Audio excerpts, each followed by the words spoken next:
Hi, this is Pardon Me. This is Colin McEnroe. It's been a week, right? I mean, first of all, an actual impeachment happened, only the third one in American history. So there was that. And then also, of course, President Trump wrote a nutty letter on the eve of the impeachment to Speaker Pelosi. He also claimed in a speech that former Congressman John Dingell might be in hell. So, just the usual week in America. So we're going to do a show about all of that and so much more. John Harris, one of the founders of Politico, will be with us. Historian Joanne Freeman and AccuFrankie. Frankie Graziano is going to go out to the local Target and talk to some regular human beings. Oh, yeah. And Al Anderson, Nekita Waller, and some other folks are going to do a song that sums up this moment.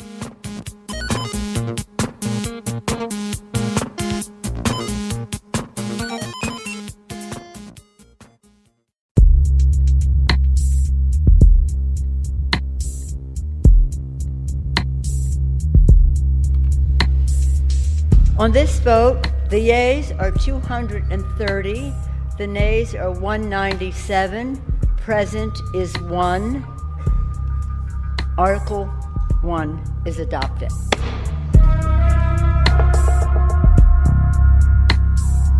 On this vote, the yeas are 229, the nays are 198, present is 1.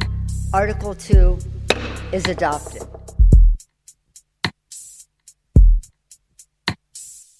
Welcome to Pardon Me, another damn impeachment show. I'm Colin McEnroe, your host. This is our third full episode. Later in the show today, you'll be hearing from Yale historian Joanne Freeman, who always has kind of terrific things to say in terms of sort of mapping out framer intent onto a present situation. Well, a lot of things we're going to be talking about there. You'll also later in the show hear Frankie Graziano out in a parking lot at a Target talking to the proverbial regular folks. We're also going to give you a song because we feel like you're going to need a song. I think it's going to be sung by Nekita Waller here in our studios. That is all to come, but we are proud and happy to begin today with John Harris, co-founder and editor-in-chief for Politico magazine. He wrote a piece for Politico asking, what if Trump weren't nuts? And also wrote one called Trump Killed the Seriousness of Impeachment. And there's a lot to talk about here. So in an act of pure prescience, you wrote the What If Trump Weren't Nuts piece like before the impeachment eve cuckoo letter to Nancy Pelosi, before yesterday's suggestion, I'm talking on Thursday, I should probably admit that, yesterday's suggestion that John Dingell might be in hell looking up at life on Earth. I mean, in a way, I guess you could sort of pick any week or any couple of weeks. I don't really claim much precedence. I was acting on an abundant record even before yesterday. Right. So I thought the point of your piece was really interesting. It kind of reminded me of a speech that Brooks gives in the movie Broadcast News, where he talks about the slick anchor, Tom, who was played by William Hurt. Don't get me wrong when I tell you that Tom, while being a very nice guy, is the devil. This isn't friendship. You're crazy, you know that? What do you think the devil's gonna look like if he's around? God. Come on, no one's gonna be taken in by a guy with a long, red, pointy tail. Come on, what's he gonna sound like? No. I'm semi-serious here. You're serious? He will be attractive. He'll be nice and helpful. He'll get a job where he influences a great God-fearing nation. He'll never do an evil thing. He'll never deliberately hurt a living thing. He'll just bit by little bit lower our standards where they're important. And that, in a way, is, in both of your pieces, one of the things that's happening. We are accepting with increasing frequency stuff that's abnormal as normal. I would say that that's a result of a convergence of factors that go deep in our politics and our culture.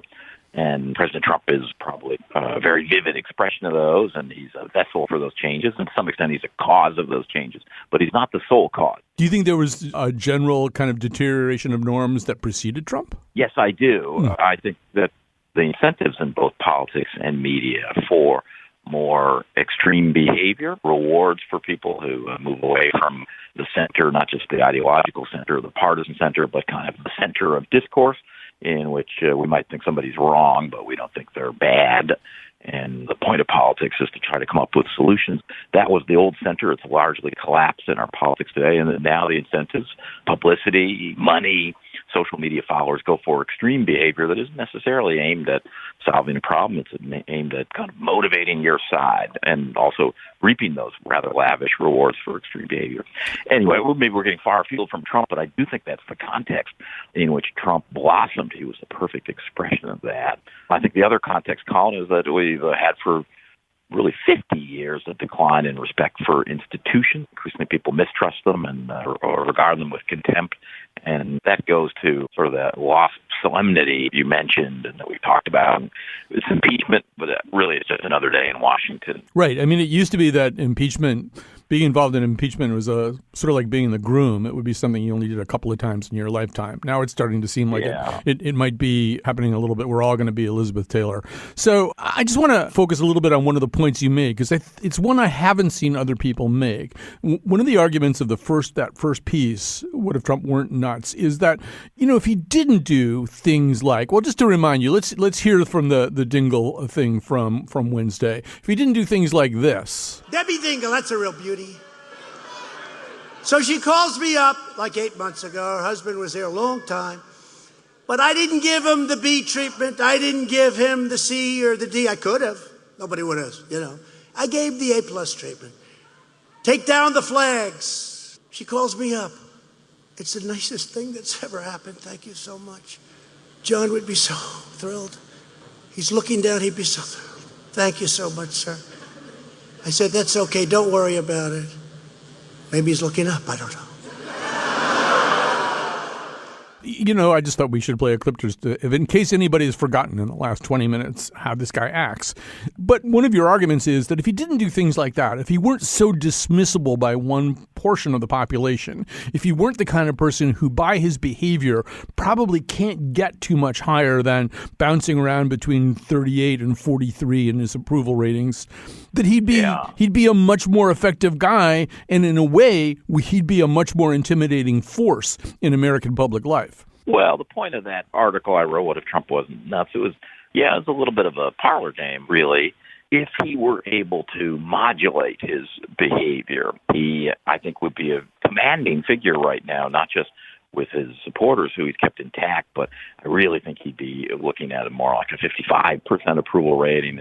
He'd be in great shape for re-election. Of course, if he wasn't somewhat nuts, and I'm using that in a colloquial way, I'm not actually qualified to make a diagnosis on his mental state, but people know what I mean. If he weren't so unconventional, if he weren't rude, if he didn't shatter all kinds of norms, he never would have been president in the first place. If he had the ability to control that, the reasons I think he'd be in such commanding shape would be, one, fantastic economy, two, his ideas, and we forget this in the middle of impeachment, his ideas on subjects like China, on trade, on pulling back from endless wars, on spending, they're really driving the debate in both parties. So he'd be an enormously consequential president. And, of course, if he had discipline and self-restraint, he wouldn't be in the middle of this Ukraine debacle. So the point is to ask that question by way of highlighting some real assets that President Trump has. In the sense, though, Trump is who he is, and he's long since demonstrated that he doesn't have that self-restraint. So it's a little like asking, well, what if nuclear bombs existed in the Civil War?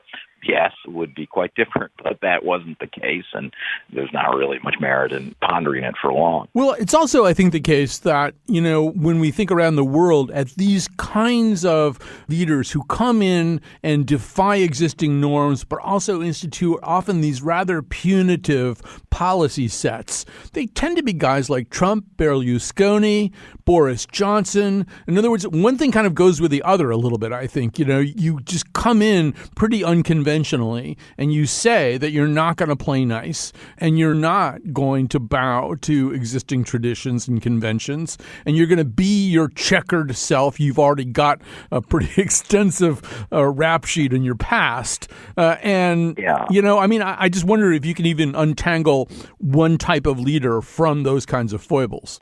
You're right, and that several countries have turned in this kind of angry moment around many places in the globe, not just in the United States, to these presidents who express through their behavior the contempt that they feel toward established institutions, the fear that they feel of change that's out of control or is coming at their expense.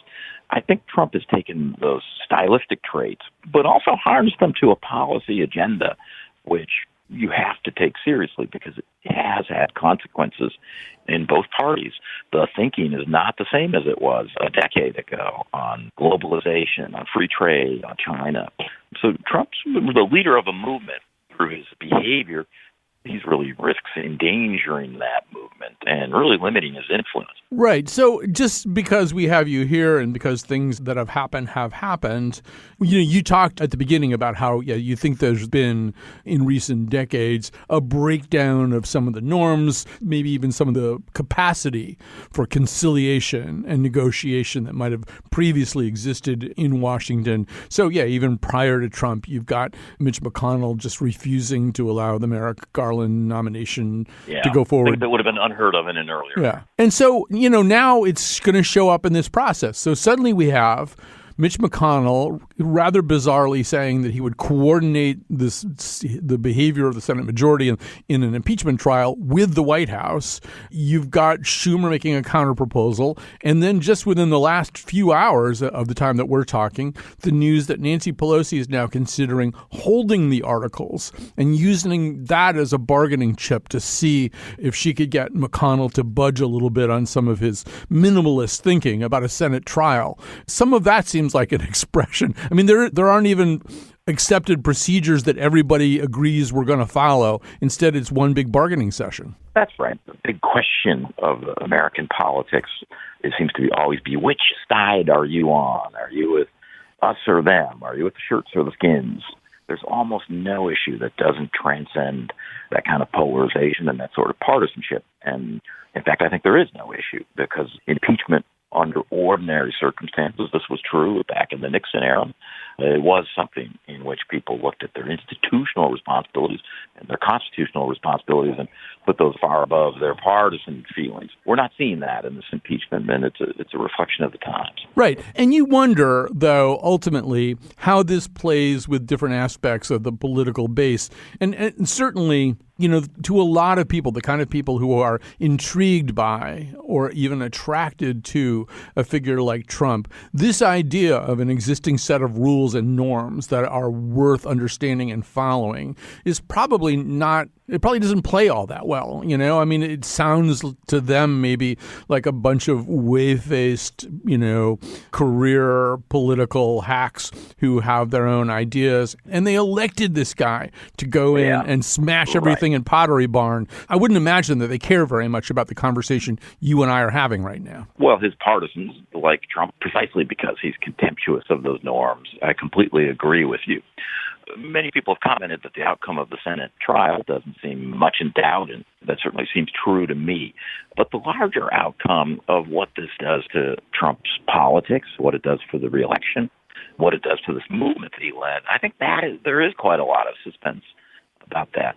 I'm out here in Los Angeles for the Democratic debate tonight, Thursday, and I bumped into Bob Shrum, a longtime Democratic operative, lives out here in Los Angeles, and he made, I think, a valid point, which is we didn't really learn about the long-term consequences of the Clinton impeachment until 2000. He was advising Al Gore that year, and he said, look, we had a real headwind, not because people wanted Clinton thrown from office, but because they were exhausted by all the drama and conflict which swirled around Bill Clinton, and it was a headwind for Al Gore. Trump may almost certainly will be acquitted in the Senate trial, and Democrats in some districts in the House may pay a price for impeachment if it's unpopular there. But that doesn't mean that Trump himself won't pay possibly a very high price 10 months from now in the reelection campaign, where people, perhaps even some supporters, will say, you know what, I was with Trump because I wanted him to shake up Washington, but I find him exhausting now. Whatever Trump was elected for, he did. And now it's time for something else. I think the price of impeachment could be high, even as President Trump is almost certainly acquitted. It's funny that you say that you're in Los Angeles and you had that conversation with Shrum. I remember standing on the floor of the Staples Center in 2000 when, at the Democratic National Convention, Clinton came and gave his speech. And, he goes out there with no teleprompter, and he just freaking kills it. I mean, he had that ability to make you really glad you were standing there listening to him talk. Yeah. And I happened to be standing on on the floor in between Congressman John Larson and former Congressman Toby Moffett. And one of them leaned across me and said to the other one, "Tell me again why we're not using this guy during the campaign?"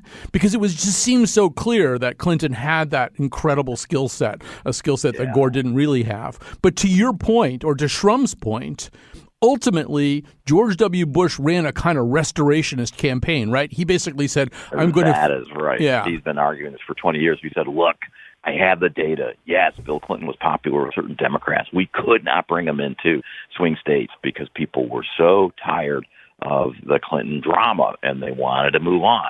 I wasn't just making up that we couldn't use Clinton as much as we otherwise would have. It was all there in the data. And Bob predicted that this will be a factor for President Trump, that, you know what, the country is exhausted. We need something different. So I thought it was an interesting point. Yeah, it's a great point. John Harris is the co-founder and editor-in-chief for Politico magazine. Thanks for joining me today. Thanks so much.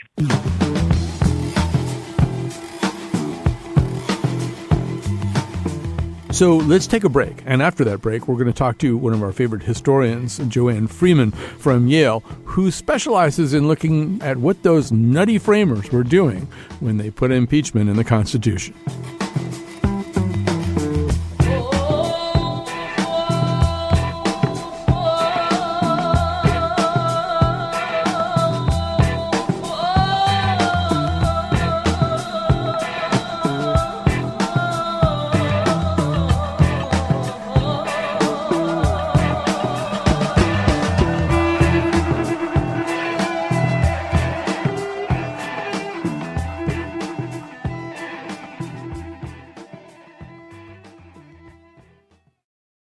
Welcome back. This is Pardon Me. I'm Colin McEnroe. This is a weekly show we do for as long as the quote-unquote impeachment season lasts.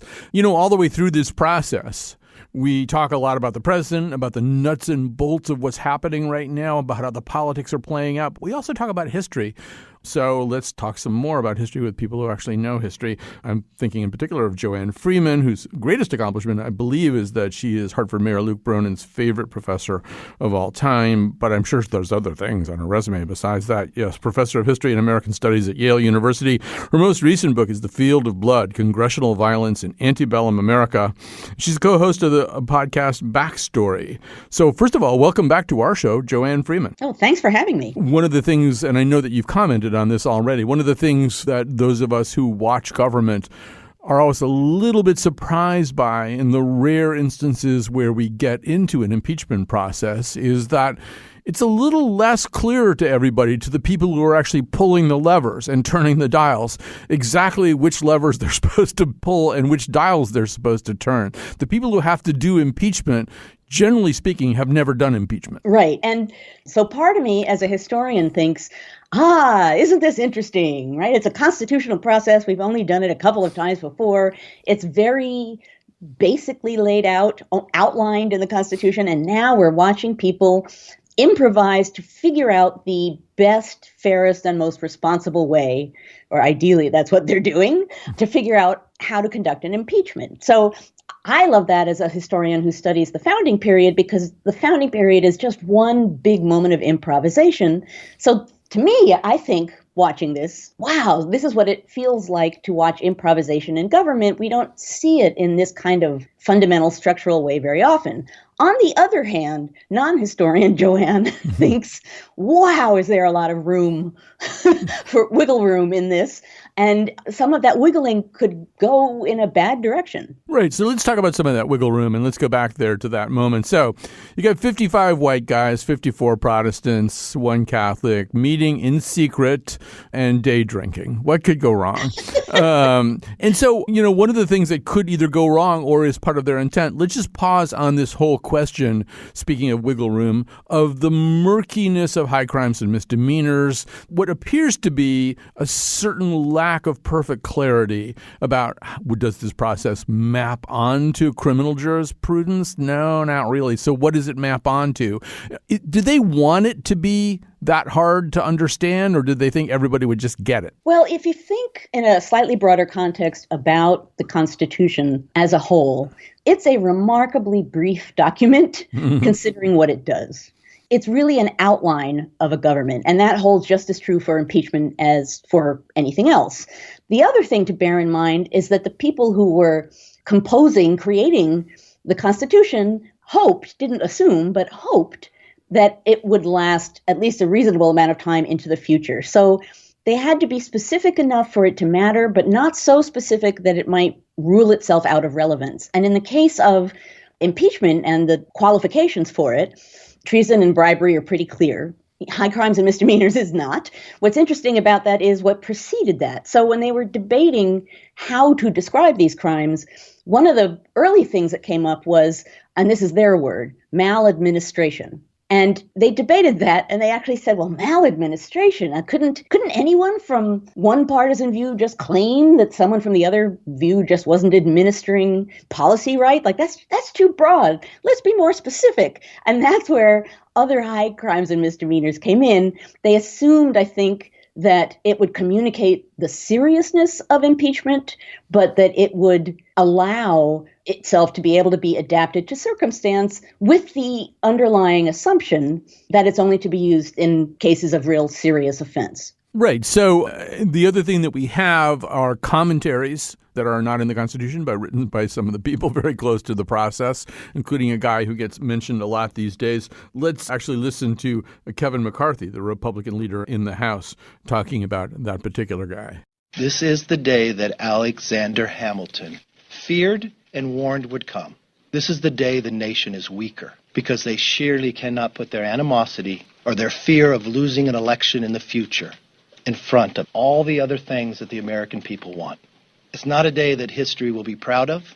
It's not a day I hope America ever repeats. So Hamilton does write about impeachment, right? So he writes about everything. We know that from the play.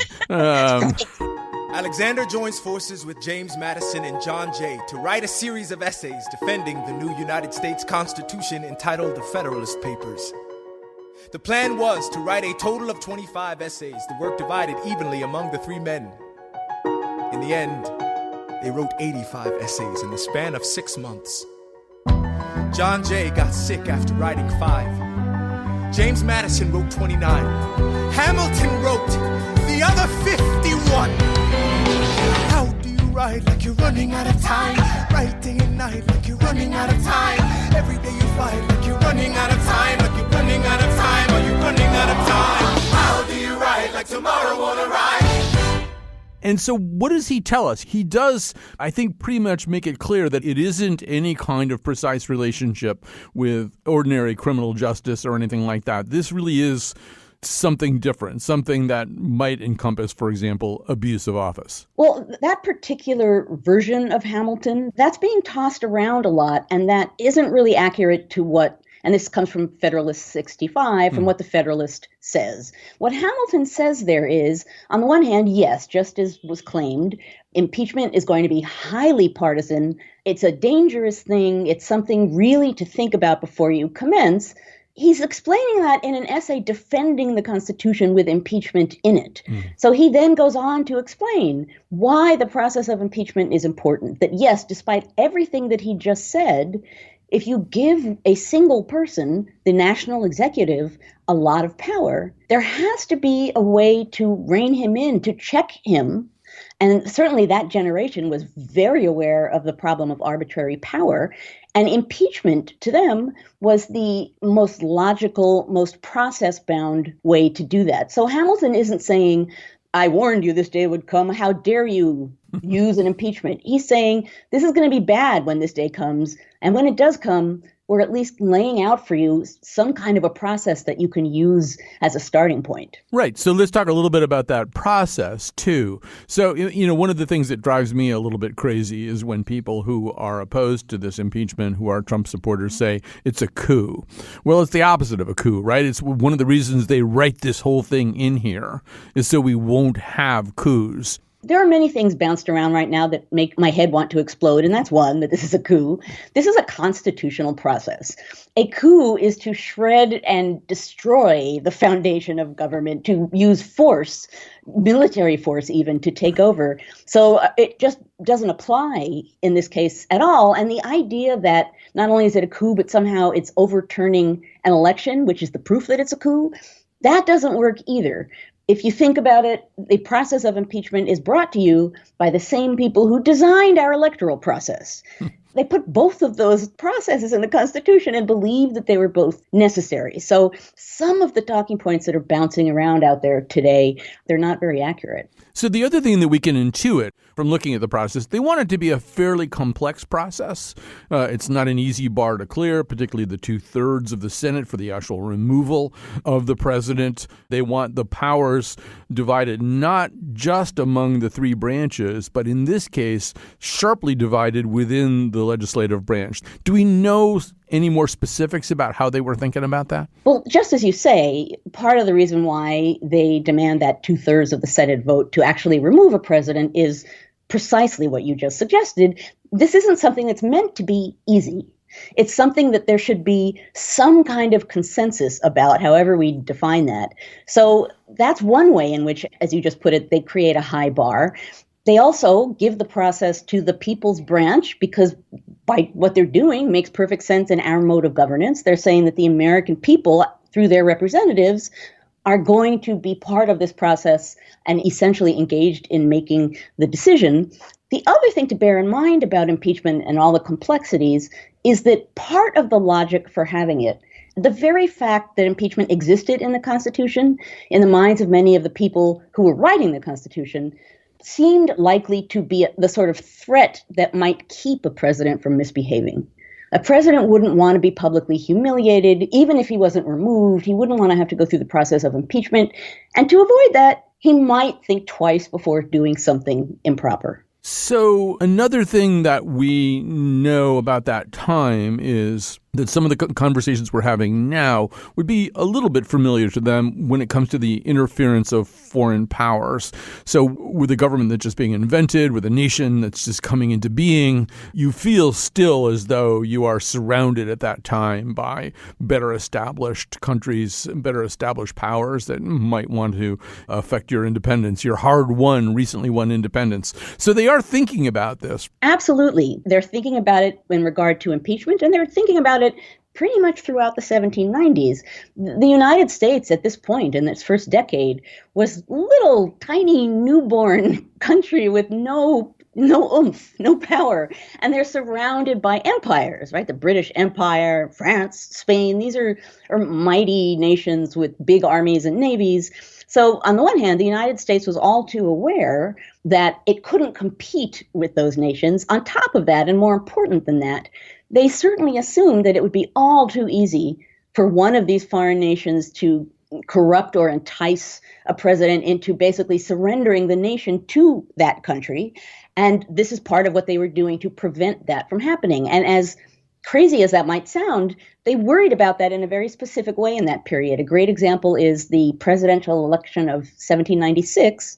There was a lot of fear that somehow or other that France was going to steal that election, that he was wooing people or talking to people, and maybe Thomas Jefferson had something to do with it. And there was a lot of talk about foreign influence and foreign interference in our presidential electoral process. So that's not a new concern. Just as you say, it goes all the way back to the Federal Convention. And it's a really logical fear, particularly in a Republican form of government in which people are voted in and voted out. Another thing that they're thinking about is the emergence of political parties. The whole idea of political parties doing what they're doing right now, which is kind of pursuing one set of goals and one set of loyalties to the exclusion of all else. That wasn't their favorite idea, was it? No, it was not their favorite idea. They weren't stupidly naive, right? So they didn't walk around saying, we shall create a new country. There shall be no partisanship. What they didn't want was organized groups of people out to promote themselves. They understood that there would be partisanship. They understood that there would be extreme partisanship, that people would take sides, that there would be partisan bickering and maybe even worse. But it was the idea of an organized party that alarmed them, because that seemed like, rather than people thinking about the government as a whole and the people and nation as a whole, they were just thinking about themselves, which one might argue sometimes is an appropriate definition. But political parties in their mind were something that was to be avoided. And that's why before the presidential election of 1800, you would have presidential elections in which whoever got the most votes would become president, and whoever got the second most would become vice president regardless of their party. And in 1796, you end up with a Federalist president and a Republican vice president. They're just not planning on what we now take for granted about our system. The other thing, though, that does happen almost immediately, I mean, the country goes nuts. The Federalists and the Republicans, they really hate each other, and they hate each other on a real grassroots level. I mean, we're sitting here in Connecticut where we had the famous Connecticut libels and stuff like that. I mean, they're really kind of tearing into one another. It doesn't take long before that pretty binary divisiveness sets in. Well, right. So the presidential election of 1800, in a lot of ways, has some striking similarities to the present. The 1790s, to some degree, is partly about debating how democratic a republic America would be. The Federalists basically say less, and the Republicans basically say more. Mm-hmm. And the election of 1800 ends up seeming to be the election where that's going to be decided. So you end up with part of the nation thinking that the other part of the nation is promoting something un-American, right? You Federalists are doing something that's un-American, and vice versa. So you have people othering each other. You have political parties are splintering, and people are sort of joining different groups in the anxiety of what's going to happen in that election. You have the threat of violence. There were 2 states in which people were arming themselves because they didn't know what would come next. You have crazy conspiracy theories. I believe it's a broadside, like an image or a cartoon that essentially says, bury your Bibles, Jefferson is coming, and he's an atheist. All of this kind of crazy stuff going on, which in some ways in tone isn't unlike some of what we're experiencing right now. What's really interesting about that moment is what Thomas Jefferson says after it's done. And he, of course, is now happily president. But someone says to him in a letter, what would you have done if things had gone wrong? Like, what would you have done if we couldn't decide the election or worse? And he says, oh, well, we have processes for that. We would have had some kind of a convention. We would have fixed things up and we would have gone along, right? We would have immediately resorted to some kind of constitutional process to get ourselves back on track. That's the assumption under which these people were composing the Constitution. Right. And, they weren't entirely wrong about that. In a fractious situation where people are not getting along, and there was talk of secession at that time, too, Jefferson's kind of right that there's this idea that this nation is kind of more important than those things. Right. And that the Constitution offers guardrails, to use the metaphor that everyone is using these days, right? The wheels are coming off the bus. But let's cling to this thing. We all basically agreed that we were going to be a nation under this thing and figure a way out of this problem using this common pact. I want to ask you about sort of one last thing in terms of what they were thinking about now and how it plays out today. You get the sense, looking at the way checks and balances are laid out in the Constitution, that there's a belief that the branch, the institutional identity of the branch, is going to become important enough so that Congress will see its role and its perquisites as pretty distinct from those of the executive branch and distinct again from those of the judicial branch. So let's hear Mitch McConnell talking about how he sees the impeachment trial playing out in the Senate. We assume we're going to see 2 articles of impeachment, both of them pretty weak stuff. And everything I do during this, I'm coordinating with White House counsel. There will be no difference between the president's position and our position as to how to handle this. So I'm assuming some of the framers would listen to that and go, you're going to do who with the what now? What are you going to do? Well, yeah, certainly for the Senate leader to go on TV and announce essentially he's just going to do what the president wants, that's a rather dramatic step beyond we're cooperating with the president. That's a direct public statement of denial of what Congress is supposed to do in this kind of case. So, yeah, that felt to me, it kind of stunned me that not only that it was said, but that it was said on TV. So let me just ask you one last question. I mean, you're a historian, and I've heard you say that, well, every day is history, really. Every day history is unfolding before us. I mean, this is like history on steroids, right? I'm kind of wondering what it's like for you watching this process, thinking about the books that will be written, the classes that will be taught in the future about this moment in 2019 and 2020. Oh, I talk about that all the time. As a matter of fact, I sometimes save documents or photographs or tweets because in my mind I think, 30 years from now when someone's writing about this, boy, are they going to want to see this.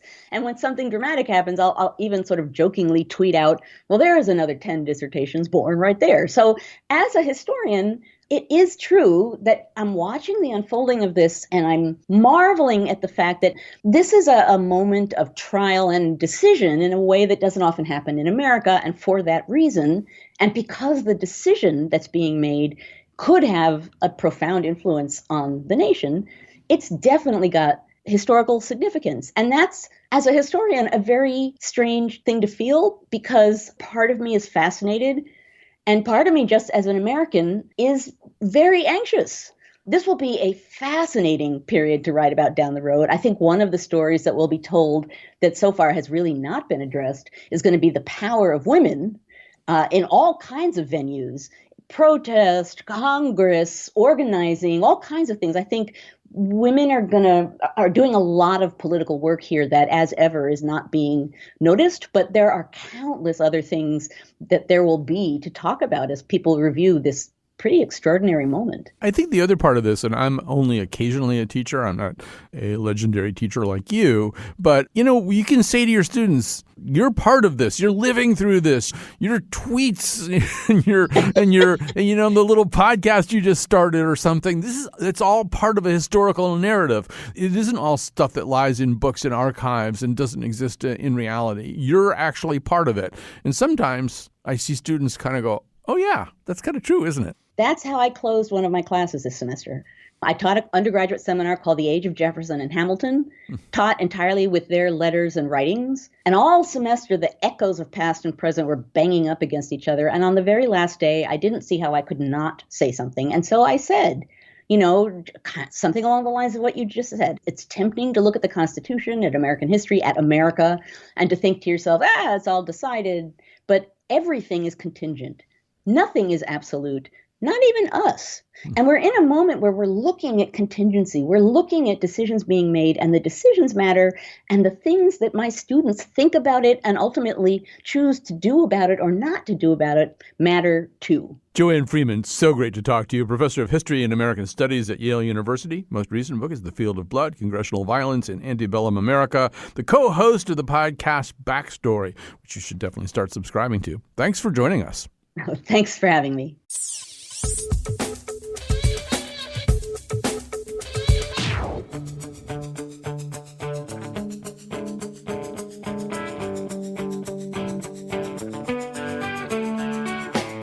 Okay, we're going to take a break, and then we're going to have at least one question from a listener, and then an expert answer, two-sided question provided.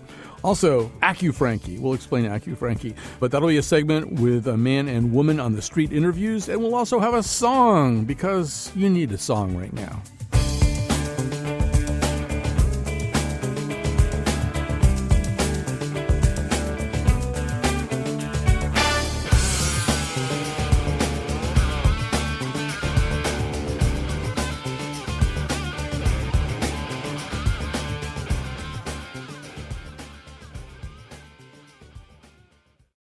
This is Pardon Me. I'm your host, Colin McEnroe, and each week we try to get listener questions answered by experts. This week we have a question from John Berry, a former public school teacher, and an expert answer from, you don't get any more expert than Ross Garber, who has spent more time with his sleeves rolled up and his hands in the dirty dishwater of impeachment than any other human being alive. What norms may be shared widely enough in the Senate that might allow for a relatively level playing field for both sides to rigorously conduct their cases? So this question is really about the Senate trial process and what to expect. The Supreme Court has made clear that it is completely up to the Senate to decide on what its trial procedures are going to be, that discretion is essentially unlimited, and courts won't even get involved at all to oversee it. So it's totally up to the Senate. And the way it works is that the Speaker will name what are called House managers, members of the House who will act as prosecutors, who will go to the Senate and prosecute the case. The president is also entitled to a defense, and he will be represented at least by his White House lawyers, and we expect also by private lawyers, because there are both public and private interests at stake. And what the process looks like, again, is totally up to the Senate, and they're going to pass a set of rules. And right now, what the Senate majority is doing, in particular Senate Majority Leader Mitch McConnell, they're looking to the Clinton rules as a baseline. And we're already seeing jockeying where the House Speaker, Nancy Pelosi, and some of the folks in her caucus, and the Senate leader, Chuck Schumer, and some of the folks in his Democratic caucus are saying that the Clinton rules weren't good enough and aren't good enough for this process. But I think that's going to be the baseline for what to expect. And in Clinton, the way it worked was there were long, extensive opening arguments by both the House managers and by the president's lawyers. And after that, then the Senate decided, and it's by majority vote, whether witness testimony is necessary. And in the Clinton process, they decided that actually no, they didn't need to bring any live witnesses at all in front of the Senate. They allowed 3 depositions of key players, including Monica Lewinsky, and those were held in private. And after that, then the Senate decided they didn't need to bring those same people before the Senate to hear from them again. The lawyers were allowed to just make closing arguments and play some of the videotape from those depositions. And so that's the baseline. I think it is very unlikely, because Senator McConnell has said as much, that we're going to see live witnesses, and I think it's very unlikely we're going to see depositions in this case. It's probably going to be a pretty quick process, opening arguments, and then closing arguments. But impeachments are rare. This is only the 3rd time in the history of the country that we've had a presidential impeachment, so we could have some surprises.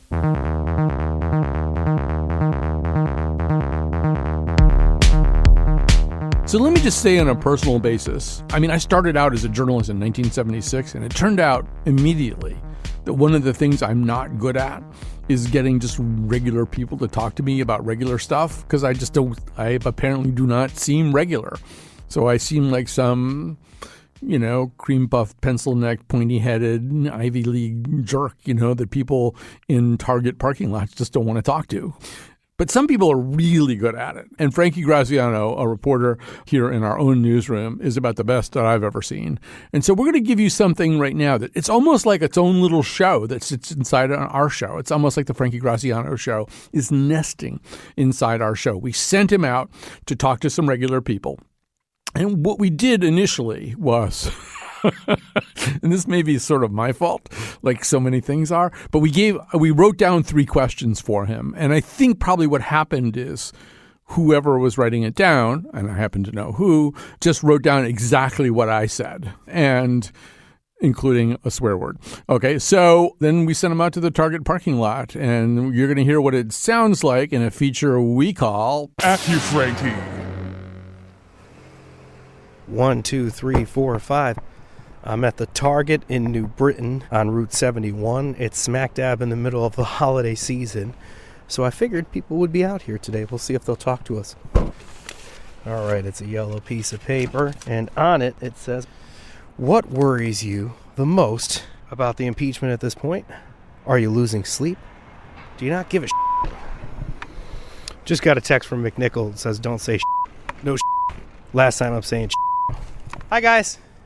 I'm Frankie from Connecticut Public Radio, and today we're in this Target parking lot asking people 3 basic questions about the impeachment. Let me ask you the first question. What worries you the most about the impeachment? I feel that they're rushing it and that he's probably going to get off. Nothing. I think it has to be done because he's totally abused his power, and he believes that he's flipping his finger at everything. I think that it's a waste of our money because I don't think it's going to happen.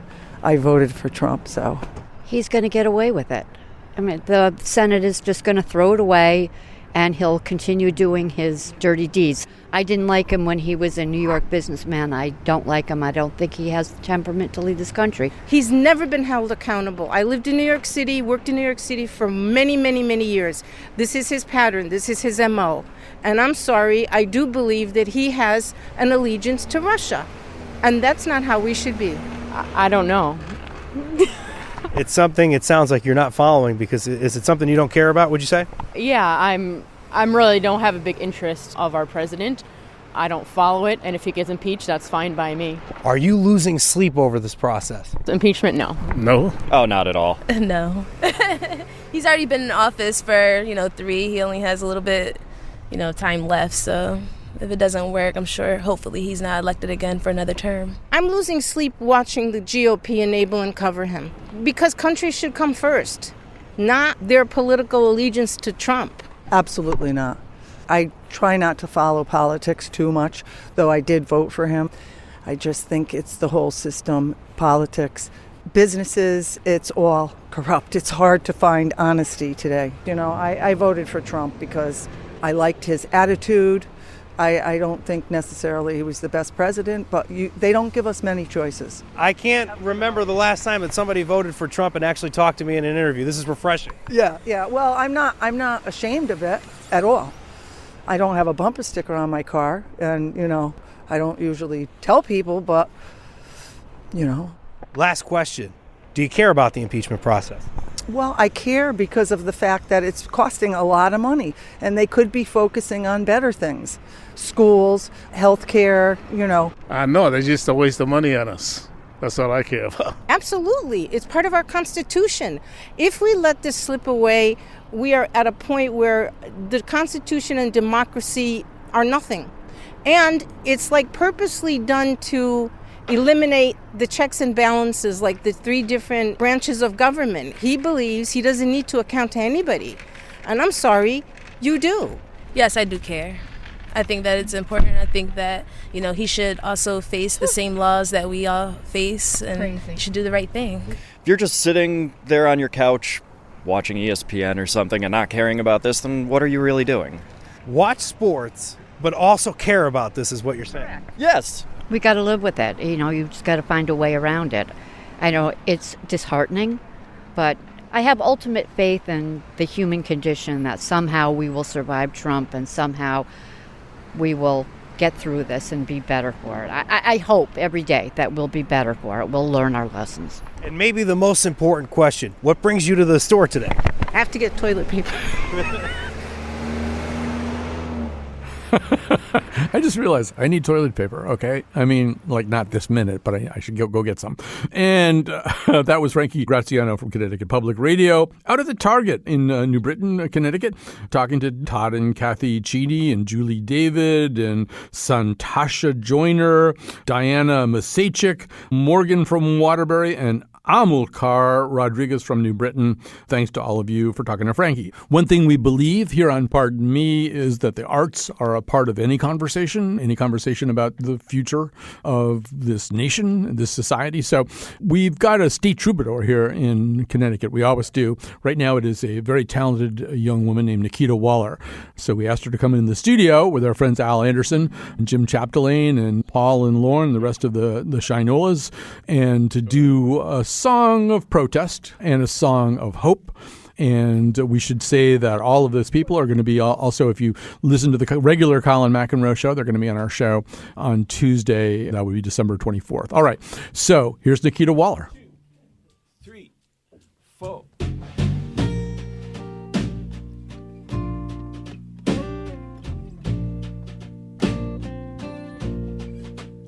I was born by the river in a little town. Oh, and just like that river, I've been running ever since. It's been a long time coming, but I know a change gonna come. Oh, yes it will. It's been too hard to live it, and I'm afraid to die, 'cause I don't know what's out there beyond the skies. It's been a long time coming, but I know a change gonna come. Oh, yes it will.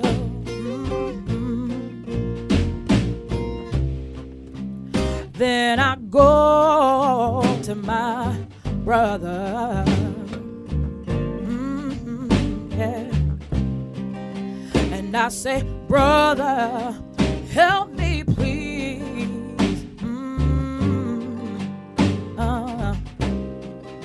And oh, he keeps doing. Oh, he's knocking me right on my knees. Whoa, there's been times I tried to make it. I was afraid to go on, but somehow I know I gotta carry on. It's been a long time coming, but I know a change gonna come. Oh, yeah. All right, that's this week's show. It's produced by Betsy Kaplan and Jonathan McNichol. Thanks this week to Gene Amatruda and to Chion Wolf. And you can subscribe to our podcast wherever you get podcasts. And if you're so inclined, you could even give us a rating or a review. So Merry Christmas, Happy Holidays, whatever it is you're celebrating. Thanks for sharing some of that time with us. A change.